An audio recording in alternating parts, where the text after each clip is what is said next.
Admiral Kang Woojin stood on the bridge of the Incheon's Pride, watching the stars blur past through the cracked viewing window.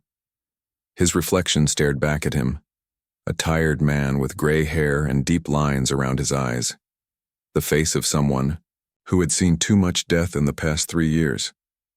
"Admiral, we're losing engine power on Deck 7, Commander Park Min-ho called from his station. His young face was pale with exhaustion. Dark circles under his eyes told the story of too many sleepless nights. Kang nodded slowly. Another system failing. Another step closer to death. He looked at the tactical display showing their small fleet.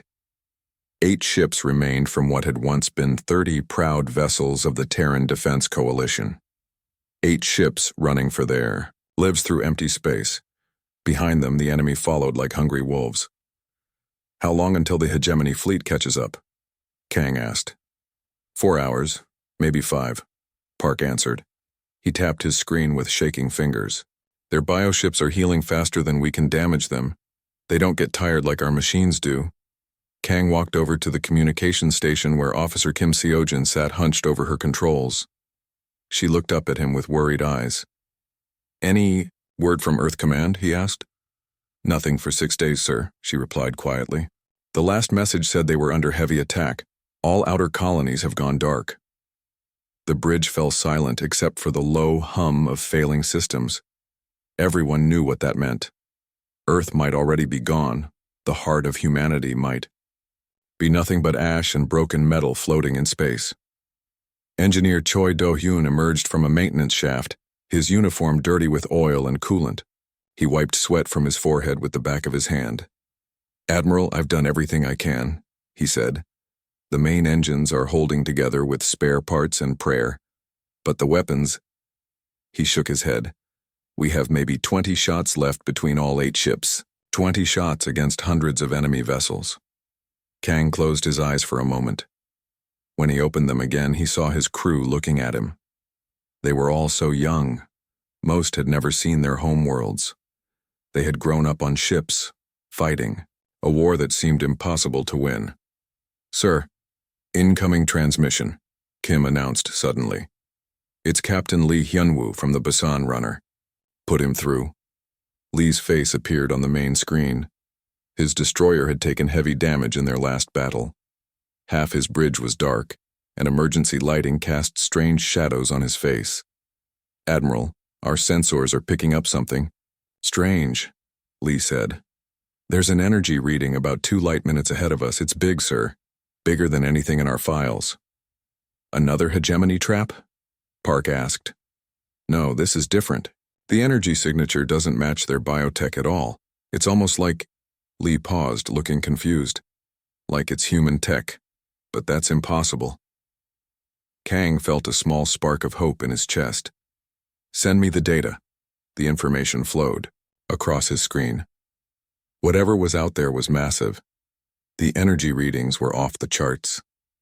But Lee was right, there was something familiar about the pattern, something that reminded him of old Earth designs from centuries ago. "All ships maintain course," Kang ordered. "But keep weapons ready. If it's a trap, we'll face it head-on."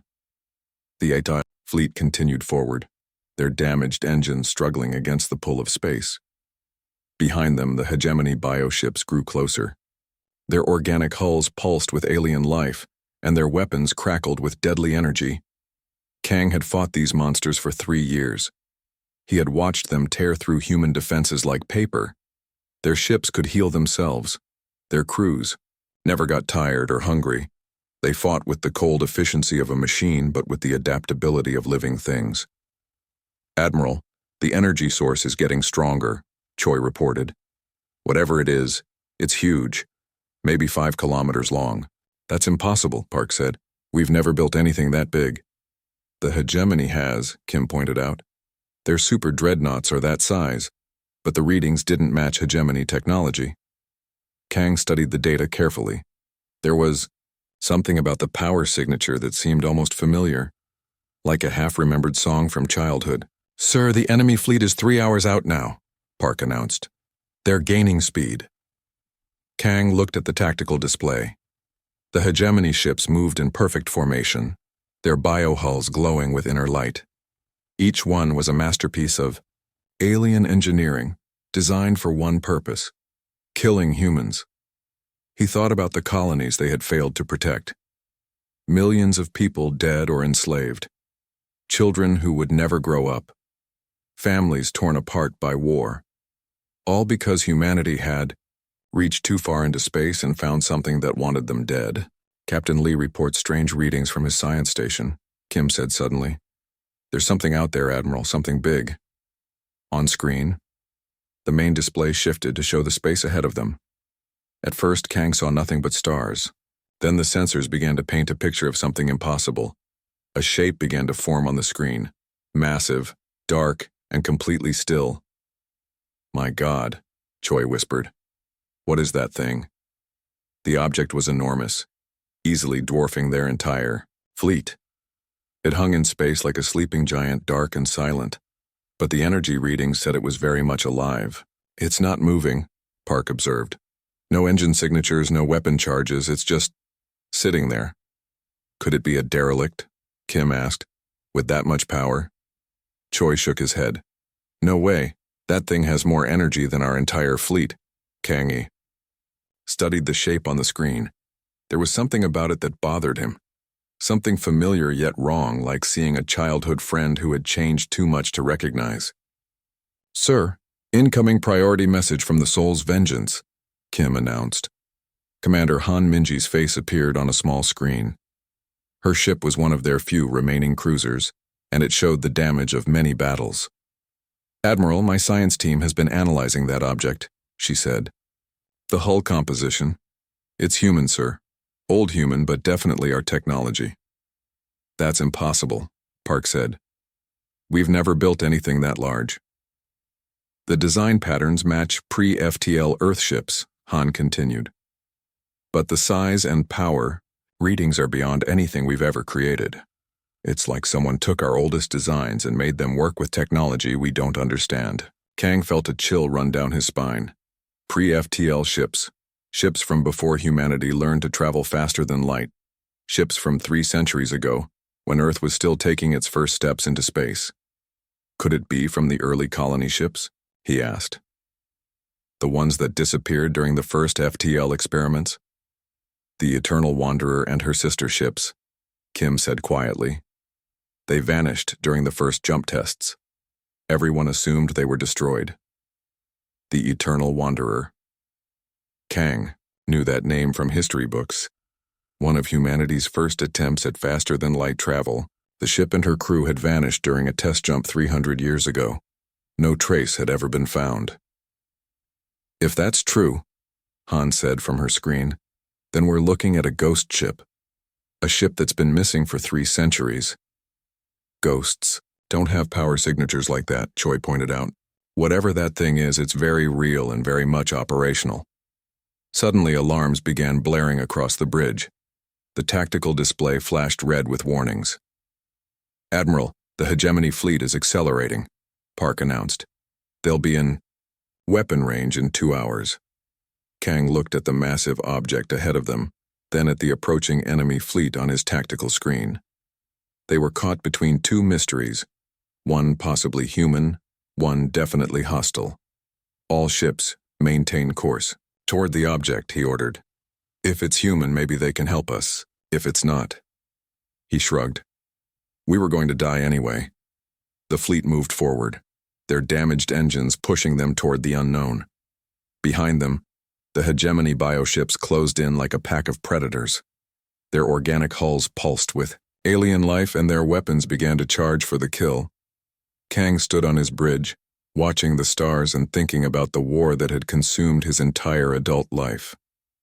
He thought about Earth, possibly burning, about the colonies probably dead, about the young faces around him who deserved better than this endless fighting. Sir, we're getting close enough for detailed scans, Park reported. That thing is definitely a ship. And Admiral, it's beautiful. Kang looked at the enhanced image on his screen. The object was indeed a ship, but unlike anything humanity had ever built. Its hull was smooth and dark, covered with patterns that seemed to shift and flow like living metal. Energy conduits ran along its surface, pulsing with soft light. It was enormous, 5 kilometers of sleek, deadly grace hanging motionless in space. It looked like it had been built by humans, but by humans who had learned secrets that the rest of their species had never discovered. No response to our hails, Kim reported. But I'm picking up power signatures from all sections. That ship is fully operational. Admiral, the hegemony fleet is 1 hour out, Park warned. They're moving into attack formation. Kang nodded grimly. 1 hour to live, unless the ghost ship ahead of them was more than just a pretty relic. He thought about his crew, about the other ships in his small fleet, about humanity itself hanging on the edge of extinction. Keep trying to make contact, he ordered. If there's anyone alive on that ship, they need to know what's coming. The minutes ticked by slowly. The mysterious ship remained silent, floating in space like a sleeping god. Behind them, the space around the massive ship began to ripple like water. Admiral Kang watched from the bridge of the Incheon's Pride as reality itself seemed to bend and twist around the mysterious vessel. The stars behind it stretched and distorted, creating patterns that hurt to look at directly. Admiral, I'm reading massive energy spikes, Choi reported, his voice tight with amazement. Whatever that ship is doing, it's using more power than our entire fleet produces in a month.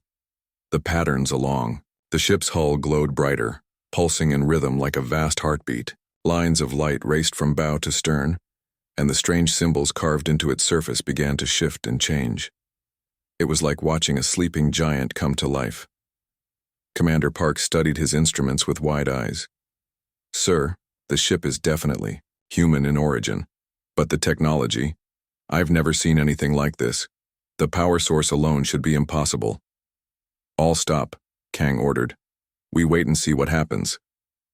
The 8 remaining ships of the human fleet came to a halt, their damaged engines grateful for the rest.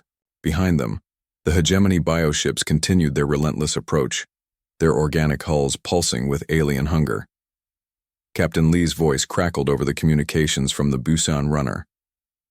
Admiral, my science officer is detecting massive gravitational fluctuations around that ship. It's like it's pulling energy from space itself. Kim looked up from her station, her face pale with excitement and fear. Sir, I'm receiving a transmission. It's on an old emergency frequency, one we haven't used in over 2 centuries. Put it through, Kang ordered. Static filled the bridge, speakers mixed with sounds that seemed to come from very far away. Then, clear as daylight, a voice spoke in perfect Korean. But there was something strange about the accent, something that seemed both familiar and alien at the same time. Terran, Defense Coalition vessels, this is Captain Yoon Jae-hyun of the UES Eternal Wanderer. Please maintain your current position. We have been monitoring your situation for some time. The bridge fell completely silent. Everyone stared at the speakers as if they couldn't believe what they had heard. The Eternal Wanderer was a name from history books, a ship that had vanished 3 centuries ago during humanity's first experiments with faster-than-light travel. That's impossible, Park whispered. The Eternal Wanderer disappeared 300 years ago. Everyone aboard would be dead. Kim's hands shook as she adjusted her controls. Sir, the transmission is definitely coming from that ship. Voice patterns. Match old recordings of Captain Yoon Jae-hyun from the archives. Kang found his voice. Captain Yoon, this is Admiral Kang Woo-jin of the Terran Defense Coalition. If you are who you claim to be, then you've been missing for 3 centuries. Where have you been? There was a pause, filled with the sound of space itself. A deep, hollow noise that seemed to echo from vast distances. When the voice returned, it carried a weight that spoke of unimaginable experiences. We have been in the deep dark, Admiral. In the spaces between spaces, learning things that your species is not yet ready to understand. But the time for hiding is over. The hegemony fleet pursuing you represents a test for humanity, a test you are about to pass. A test? Kang asked. Captain, we're losing this war. The hegemony has destroyed most of our colonies. Earth itself may have fallen. We're down to 8 ships against hundreds of theirs. Yes, came the reply, and there was something like sadness in the voice. Many have died. We watched and waited. knowing that intervention too early would rob humanity of the strength it needs for what is coming. But now the moment has arrived. The massive ship began to move. Despite its enormous size, it turned with impossible grace, like a dancer performing a careful routine. The patterns on its hull grew brighter, and space around it continued to ripple and bend. Choi stared at his instruments in amazement. "Admiral, that ship is 5 kilometers long and it's moving like a fighter craft. The power requirements alone should tear it apart." "Captain Yoon," Kang said into his communicator, "the hegemony fleet will be here in 30 minutes. We have limited ammunition and damaged systems. Whatever you're planning to do, please do it quickly. You will witness what humanity can become when it stops limiting itself," came the reply. "What we learned in the deep dark will serve us well today. All human vessels, move to a safe distance. Do not interfere with what happens next." "Admiral, should we comply?" Park asked. Kang looked at the tactical display showing the approaching hegemony fleet. Hundreds of bioships, each one capable of destroying his entire remaining force. Then he looked at the mysterious vessel that claimed to be from humanity's past but seemed to come from its future. "All ships fall back to minimum safe distance," he ordered. "But keep weapons ready. If this is a trap, we'll go down fighting." The human fleet moved away from the Eternal Wanderer, their engines straining with the effort. As they retreated, the massive ship completed its turn and faced the approaching enemy. Kim's instruments began picking up new signals. "Admiral, I'm detecting massive weapon systems coming online aboard the Eternal Wanderer, but the energy signatures don't match anything in our databases." "What kind of weapons?" Kang asked. "I don't know, sir. The power levels are unlike anything we've ever built. It's like they're drawing energy from the fabric of space itself." The hegemony fleet appeared on the edge of sensor range, moving in their typical formation. Bioships flowed through space like living things, their organic hulls pulsing with alien life. At their head flew the massive dreadnoughts, each one the size of a human city and bristling with weapons that could crack planets. Commander Han's voice came over the communications from the Soul's Vengeance. "Admiral, the hegemony fleet has detected us. They're accelerating to attack speed." "Captain Yoon," Kang called to the Eternal Wanderer. "They're coming. Are you ready?" "We have been ready for 300 years, came the reply. "Today, humanity takes its first real step toward its destiny." The Eternal Wanderer began to glow. Not just the patterns on its hull, but the entire ship seemed to be filled with light from within. The space around it twisted and bent, creating visual effects that hurt to look at directly. "My God," Choi whispered. "What are they doing to space-time?" The hegemony fleet swept into the system like a tide of death. Hundreds of bioships, their weapons charging with alien energy. They had destroyed human fleets before. They had cracked planets and enslaved entire star systems. They moved with the confidence of predators who had never met their match. They were about to learn something new. The Eternal Wanderer fired, but calling it firing was like calling a hurricane a breeze. What emerged from the mysterious ship was not a weapon in any conventional sense. It was crystallized space-time itself, formed into a beam that cut through reality like a sword through silk.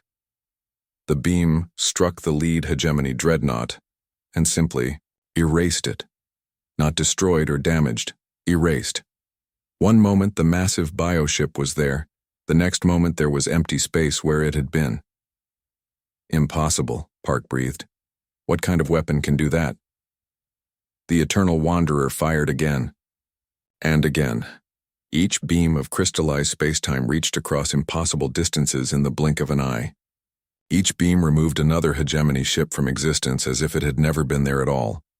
The alien fleet, so confident moments before, began to scatter. Their organic hulls pulsed with alarm as they realized they faced something beyond their understanding. They returned fire with weapons that could melt continents, but their attack simply vanished before reaching the human ship. "The Eternal Wanderer has some kind of defensive field," Kim reported, her voice filled with awe. "The hegemony weapons aren't even touching it." More weapons emerged from the mysterious ship. Gravity wells formed around clusters of bioships, crushing them into impossibly small points before they winked out of existence. Clouds of what looked like glowing dust swept through the enemy formation, and every ship they touched simply fell apart as if their molecular bonds had been severed. "Admiral?" Lee's voice came from the Busan runner. "My sensors are detecting some kind of self-replicating technology. Those dust clouds are growing larger as they consume the enemy ships." Kang watched in amazement as the hegemony fleet, hundreds of ships that had seemed unstoppable, was systematically destroyed by weapons that defied every law of physics he knew. The aliens tried to retreat, but space itself seemed to work against them. Their faster-than-light drives failed, trapping them in a battle they could not win. In less than 10 minutes, it was over. The massive hegemony fleet had been reduced to scattered debris and empty space. Only a handful of bioships escaped, fleeing into the darkness of deep space. The Eternal Wanderer slowly powered down its weapons, the light in its hull fading to a soft glow. Space around it gradually returned to normal, the twisted pattern smoothing out like water finding its level. "This is Captain Yoon," came the voice over the communicator. "The immediate threat has been eliminated. Admiral Kang, please prepare a shuttle. It is time we spoke in person. There are things you need to understand about what humanity is facing." Kang looked around his bridge at the stunned faces of his crew. In 10 minutes, they had gone from certain death to impossible victory. They had watched weapons that seemed to come from dreams destroy an enemy that had terrorized humanity for years. "Kim, open a channel to all ships," The shuttle Hope's Dawn approached the massive hull of the Eternal Wanderer with careful precision. Admiral Kang sat in the passenger seat, watching the strange ship grow larger through the viewport. Up close, the vessel was even more impossible than it had appeared on the screens. The hull seemed to be made of some kind of living metal that shifted and flowed like oil on water. Patterns of light moved beneath the surface, creating designs that hurt to look at for too long. The ship was beautiful in a way that made Kang feel small and insignificant. "Admiral, their docking bay is opening," announced Lieutenant Huang, the shuttle pilot. Her voice was tight with nervousness.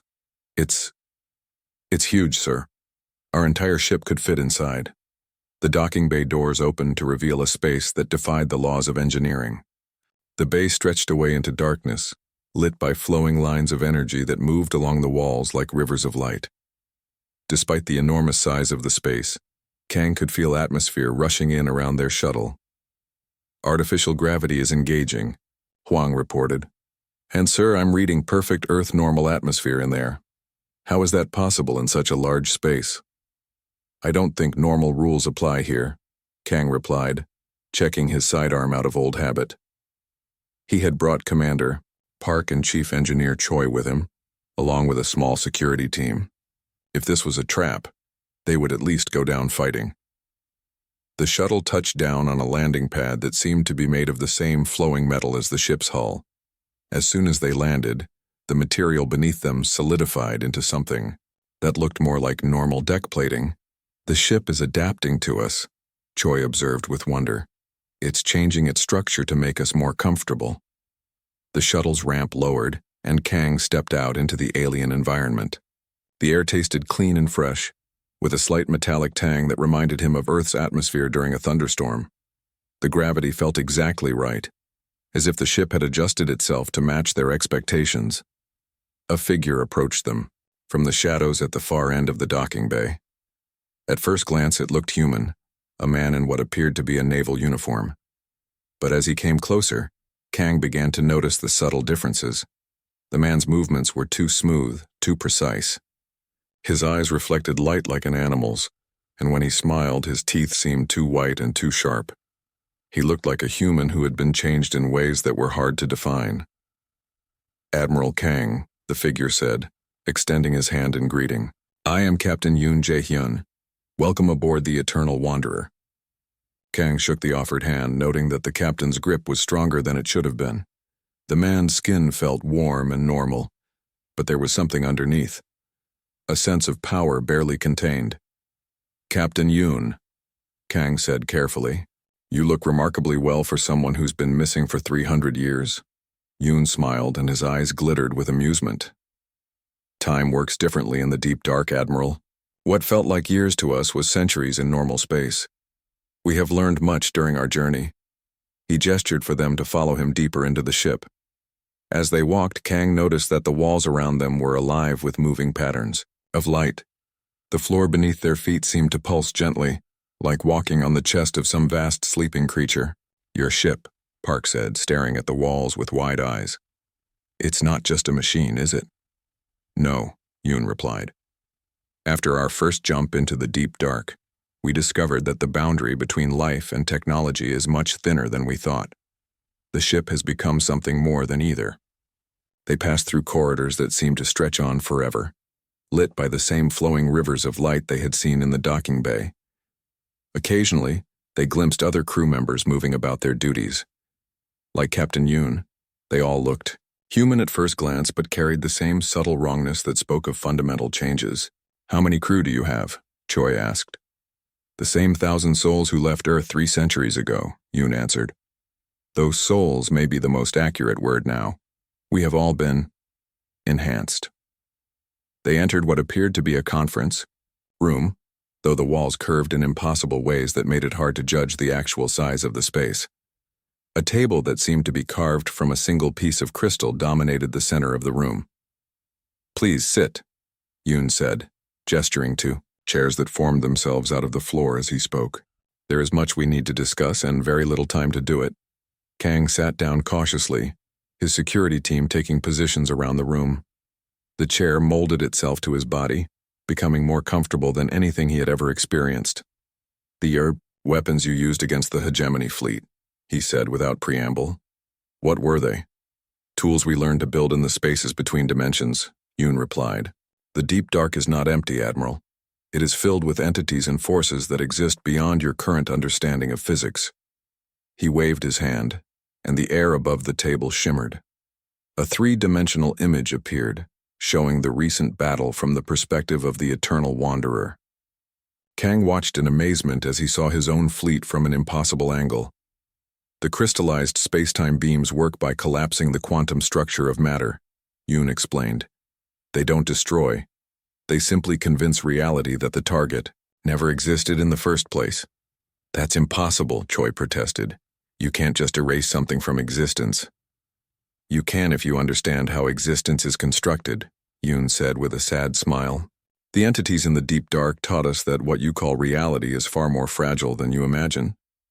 The image changed, showing the gravity wells that had crushed entire squadrons of hegemony ships. Gravity manipulation is child's play. Once you learn to see space-time as a fabric that can be woven and unwoven at will. And the nanite clouds? Park asked. Self-replicating matter converters, Yoon answered. They break down the molecular bonds of anything they touch and use the raw materials to make more of themselves. Very efficient for clearing large areas of unwanted objects. Kang leaned back in his chair, trying to process what he was hearing. These entities in the deep dark, they just gave you this technology? Gave is the wrong word, Yoon said, and for the first time, his expression darkened. They taught us, but the lessons came with a price. To use these tools, we had to become something more than human, and something less. He gestured to himself, and his appearance shifted slightly. For just a moment, Kang caught a glimpse of something else beneath the human facade, something that might once have been human but had been changed in fundamental ways. We can no longer exist permanently in normal space without special anchoring systems, Yoon continued. We have become creatures of the deep dark, able to visit reality, but never truly return to it. Why? Kang asked. Why did you make that choice? Because we saw what was coming, Yoon replied grimly. The hegemony is not your real enemy, Admiral. They are merely the first test. The true threat to humanity, to all life in this galaxy, is still approaching. The image above the table changed again, showing something that made Kang's blood run cold. Vast shapes moved through deep space, larger than star systems and darker than the void itself. They consumed everything in their path, leaving behind empty space where once there had been stars and planets.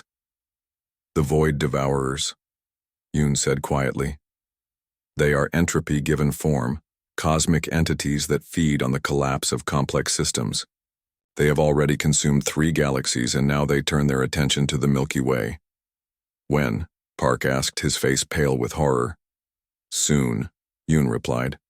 Perhaps 50 years, perhaps 100. But they are coming, and when they arrive, everything you know will cease to exist unless humanity is prepared. Kang stared at the images of cosmic destruction, trying to comprehend the scale of the threat. And the hegemony? Advanced scouts, in a way, Yoon explained. Not working for the Devourers directly, but performing the same function. They test species to see which ones might be worth preserving as soldiers in the greater battle ahead. Soldiers? Choi asked. The Void Devourers have enemies, Yoon said. Ancient civilizations that have learned to fight entropy itself. They are always looking for new species that show promise, new ways of thinking that might provide an advantage in a war that has lasted for millions of years. And humanity shows promise? Kang asked. More than you know, Yoon smiled. Your adaptability, your refusal to give up in the face of impossible odds, your ability to find new solutions to old problems, these are exactly the qualities needed in the war against entropy. The captain stood and walked to the curved wall of the conference room. He placed his hand against the surface and it became transparent, revealing the vast space outside where the human fleet waited. But humanity must evolve, he continued. You cannot fight cosmic entities with conventional weapons and thinking. You must learn to transcend your current limitations, as we did. At the cost of your humanity? Kang asked. Perhaps, Yoon admitted. That is the choice your species must make. Remain purely human and face extinction, or become something new and have a chance at survival. There has to be another way, Park protested. Some middle ground. There might be, Yoon said. That is what we hope to discover. We have learned much in the deep dark, but we have also lost much. Perhaps together we can find a path that preserves what is best about humanity while Captain Yoon led them deeper into the Eternal Wanderer, through corridors that seemed to shift and change when no one was looking directly at them. The walls pulsed with soft light, and Kang could swear he heard something like a heartbeat coming from the ship itself. Your vessel is alive, Commander Park observed, running his hand along the wall. The surface rippled under his touch like water. In a sense, Yoon replied. After our first jump into the deep dark, we discovered that the boundary between organic and mechanical is largely artificial. The ship evolved, as did we. It became our partner rather than simply our tool.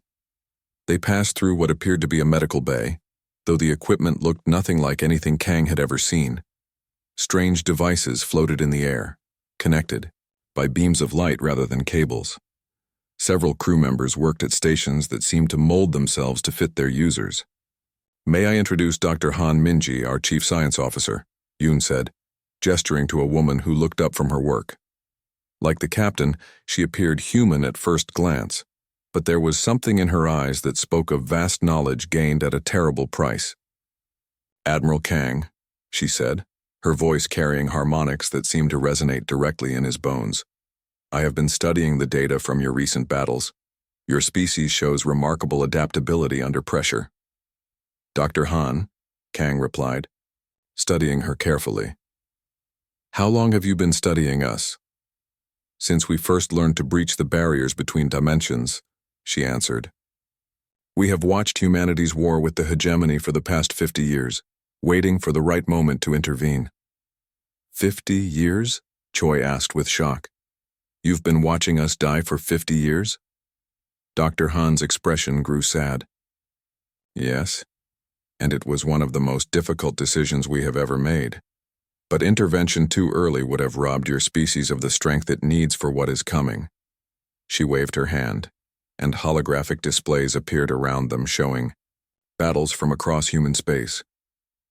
Kang recognized some of the conflicts, defeats that had cost thousands of lives, victories that had been bought with blood and sacrifice. Every battle made you stronger, Dr. Han continued. Every loss taught you something new about survival.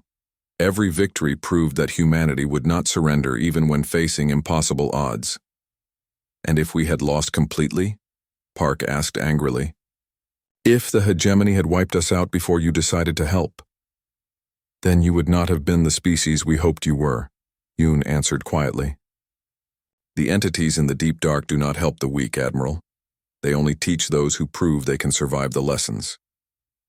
They continued through the ship, passing crew members who nodded respectfully to their captain. Each one carried the same subtle wrongness that marked them as no longer entirely human. Some had eyes that reflected light strangely. Others moved with inhuman grace. A few seemed to shift slightly when viewed from the corner of the eye. What happened to them? Kangi asked quietly. What happened to all of us? Yoon replied. We learned to see reality as it truly is, rather than as our limited senses perceive it. The human brain is not designed to process such knowledge unchanged. They entered what appeared to be an observation deck, though the windows showed not. Just the space outside, but also strange dimensions that existed parallel to normal reality. Kang could see layers upon layers of existence, all occupying the same space but separated by barriers thinner than tissue paper. This is what we discovered in the deep dark, Dr. Han explained, joining them at the viewing ports. Reality is not singular. There are infinite dimensions, infinite possibilities, all existing simultaneously. Most species never learn to perceive more than their native dimension. But you did, Kang said. We had no choice, Yoon replied. Our first jump into faster-than-light space went wrong. Instead of reaching our destination, we were pulled into the spaces between dimensions. We spent subjective years learning to navigate realities that should not exist. The view shifted, showing glimpses of impossible places, cities that existed in 4 dimensions, oceans of liquid light, creatures made of pure mathematics swimming through seas of crystallized time. The entities we met there are old beyond measure, Dr. Han continued. They have existed since the first stars formed, watching the rise and fall of countless civilizations. They taught us because they saw potential in humanity that even we did not recognize. What kind of potential? Park asked. The potential to think in ways that no other species has managed, Yoon answered. Most races, when they achieve space travel, follow predictable patterns. They expand, they build, they create rigid societies based on their basic nature. But humans are different. Different how? You never stop changing, Dr. Han said with something like wonder in her voice. Every generation of humans is different from the last. You adapt not just to new environments but to new ways of thinking. You are perhaps the only species in the galaxy that truly evolves on a cultural level. She manipulated the display, showing images of human history, ancient civilizations giving way to new ones, technologies advancing at an exponential rate, art and philosophy and science all evolving together in an endless dance of change. The entities in the deep dark have been fighting the void devourers for millions of years, Yoon continued. They are powerful beyond imagination, but they think in the same patterns they always have. They need allies who can see problems from new angles, who can adapt their thinking to match new challenges. And that's us? Kang asked. That's you, Dr. Han confirmed. If you choose to accept the transformation. What exactly does that involve? Choi asked nervously. Yoon walked to a section of the wall and placed his hand against it. The surface became transparent, revealing a chamber beyond that made Kang's head spin to look at.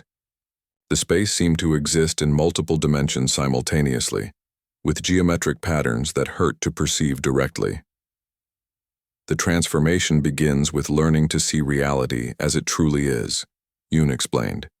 Human senses are limited to 3, spatial dimensions and linear time. But existence is far more complex than that. The process is intense, Dr. Han added. Not everyone survives with their sanity intact. Of our original crew of 1,000, perhaps 700 retain enough humanity to function in your society. And the others? Park asked. They exist in the deep dark now, Yoon said sadly. They learned too much too quickly. Their minds expanded beyond the ability of their human brains to contain them. They are not dead, but they are no longer recognizable as the people they once were. Kang studied the impossible chamber, trying to understand what he might be volunteering for. Is this the only way? For the full transformation, yes, Dr. Han replied. But we have learned from our mistakes. We can offer limited enhancements that carry less risk. Improved reflexes, enhanced cognitive processing, limited dimensional awareness. Enough to make a difference without losing yourself entirely. How limited? Choi asked. You would become perhaps 10 times more capable than a baseline human, Yoon explained. Faster, stronger, smarter, able to perceive energy patterns and dimensional fluctuations that normal humans cannot see. But you would still be recognizably yourself. And if we want the full transformation? Then you would gain the ability to manipulate space-time directly, Dr. Han said. To see across dimensions, to exist partially outside normal reality. You would become powerful enough to fight the Void Devourers directly, but you would also become something that your old friends and family might not recognize. Kang thought about his crew, about the people depending on him to make the right choice. How many people would you need for this program? As many as you can provide, Yoon answered. We will train them carefully, gradually. Some will choose the limited enhancement. Others will volunteer for the full transformation. A few exceptional individuals might even learn to navigate the deep dark as we do. And in return, we will share our technology gradually, Dr. Han said. Weapons that can destroy the hegemony, bioships, defensive systems that can protect your worlds, eventually ships like this one that can travel between dimensions. But the most important thing we can offer is knowledge, Yoon added. Understanding of what you are truly facing. The Void Devourers are not just another enemy to fight. They are entropy itself, given form and purpose. They cannot be defeated with conventional tactics. The display changed again, showing images of the cosmic entities they had seen before. Vast shapes moving between stars, consuming everything in their path. But now Kang could see other things as well. Fleets of ships fighting desperately against the darkness, entire star systems being evacuated, civilizations making their last stands against the inevitable. The war has been going on for millions of years, Dr. Han explained. The Devourers consume galaxy after galaxy, but some species fight back. Some find ways to survive, to adapt, to become something more than they were. And now it's our turn, Kang said.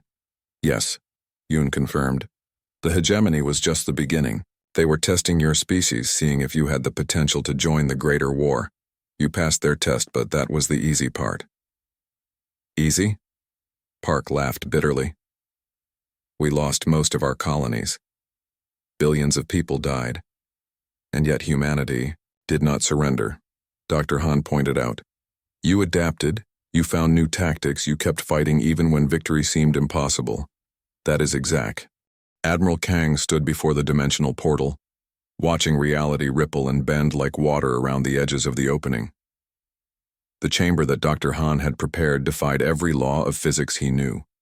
Space folded in on itself, creating geometries that should not exist. Are you ready, Admiral? Captain Yoon asked, his inhuman eyes reflecting the strange light that poured from the portal. Kang looked back at Commander Park and Chief Engineer Choi, who had volunteered to witness his departure.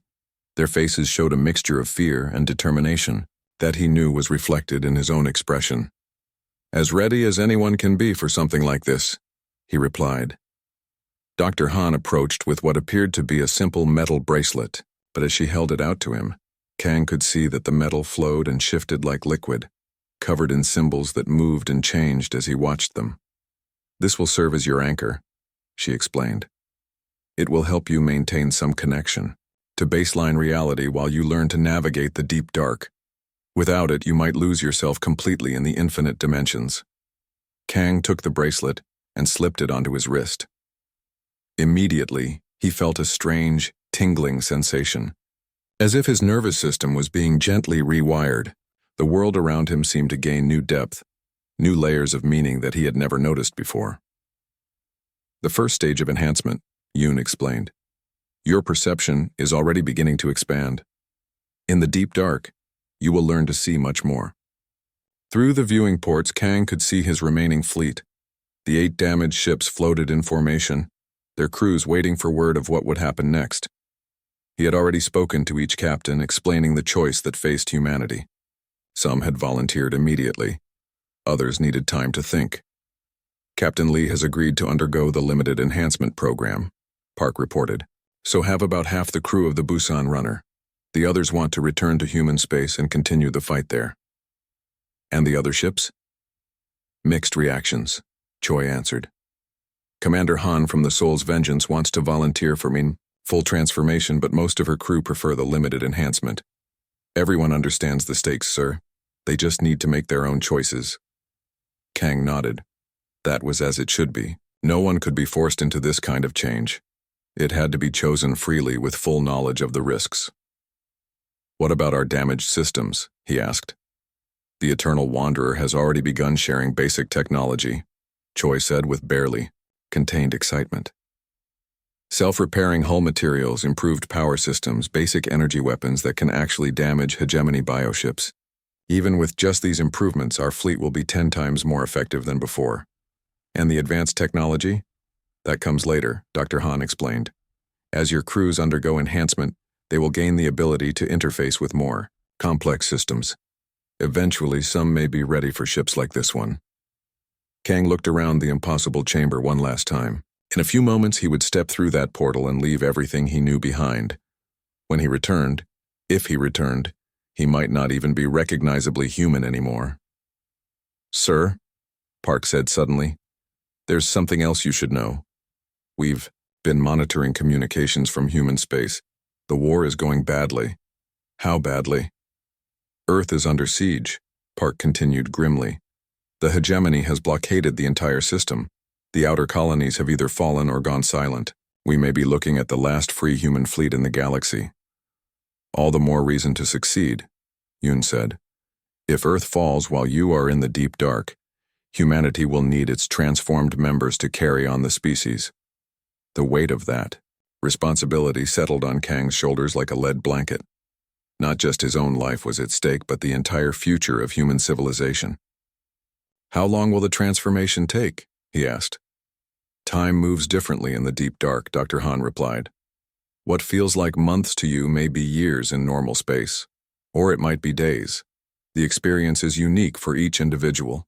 And, if something goes wrong, then you will join the others who have gone too far into the infinite, Yoon said sadly. They are not dead, but they are no longer able to exist in dimensions that baseline humans can comprehend.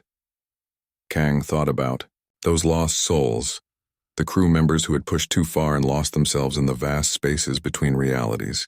Would he join them? Would he return as something his friends and family could no longer recognize? Admiral, came Captain Lee's voice over the communicator. My crew is ready to begin the limited enhancement program. We want to start as soon as possible. Approved, Kang replied. Dr. Han will coordinate the process. The enhancement chambers are already prepared, the doctor confirmed. We can begin with volunteers from all ships immediately. Those who choose limited enhancement will be ready for combat within a few weeks. Those who opt for more extensive changes will take longer. And the technology transfer? Already in progress, Choi reported.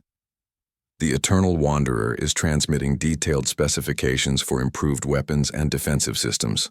With these upgrades, even our damaged ships will be more than a match for typical hegemony forces. But not for what's coming next, Yoon added. The hegemony will respond to their defeats by sending larger fleets, and behind them, the Void Devourers continue their approach. The portal began to pulse with increasing intensity, and Kang felt a pull that seemed to come from somewhere deep in his soul. The bracelet on his wrist grew warm, and he could sense vast spaces opening beyond the dimensional barrier. It's time, Dr. Han announced. The portal is fully stabilized. Kang took a step toward the swirling opening, then paused to look back at his companions one last time. Park and Choi had served with him for years. They had shared dangers and victories, losses, and small triumphs. After today, everything would be different. Take care of the fleet while I'm gone, he told them. And remember, we're not just fighting for survival anymore. We're fighting for the right to choose what humanity becomes. Yes, sir, Park replied with a salute. We'll be ready when you return. If I return, Kang corrected. When, Choi insisted. If anyone can survive this and come back to tell us about it, it's you, Admiral. Kang smiled at their confidence. He wished he felt as certain about his chances. But doubt was a luxury he could not afford. Too much depended on the success of this mission. He stepped through the portal. Reality exploded around him in a kaleidoscope of impossible colors and geometries. He was falling through space that existed in 12 dimensions at once. Past structures that might have been buildings or might have been mathematical equations given physical form. The bracelet on his wrist flared with protective energy, keeping his mind anchored to something resembling sanity as the infinite pressed in around him. And then he was elsewhere. The space he found himself in could barely be called a place at all. It was more like a concept that had developed physical properties. Floating islands of crystallized thought drifted through oceans of liquid time. In the distance, he could see beings that defied description, entities so old and vast that they made galaxies look like dust motes. One of them noticed him and approached with movements that seemed to span eons. When it spoke, the words appeared directly in his mind without bothering with such crude things as sound waves. Another young one comes seeking knowledge, the entity observed. From the species that calls itself human. You show promise, small creature, but the path ahead is treacherous. I understand the risks, Kang replied, though he was not sure if he was speaking aloud or simply thinking very loudly. Do you? You will learn to see reality as it truly is, not the comfortable illusion that your senses present, but the raw truth of existence itself. Many minds break under the weight of such knowledge. My species is facing extinction, Kang said. I have to try. The entity that might once have been a star moved closer, and Kang felt his consciousness expand as alien knowledge flowed into his mind. He saw the universe as the ancients saw it, infinite layers of reality stacked like pages in an endless book, each one containing entire cosmoses full of life and death and struggle. And moving through it all, consuming everything in their path, came the void devourers. Not evil in any sense that humans could understand, but entropy made manifest.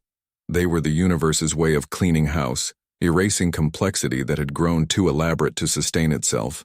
They have destroyed millions of galaxies, the entity explained. Entire clusters of stars reduced to empty space.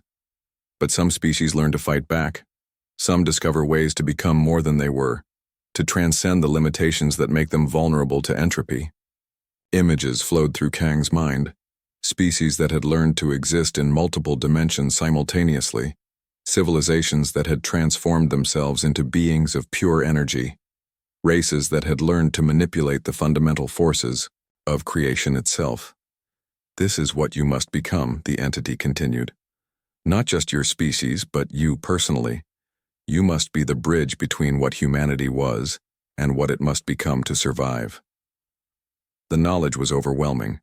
Kang felt his consciousness stretching to accommodate concepts that human language had no words for. The bracelet on his wrist grew hot as it worked to keep his sanity intact. How? He managed to ask. By learning to see with more than eyes, to think with more than neurons, to exist in more than 3 dimensions, came the reply. The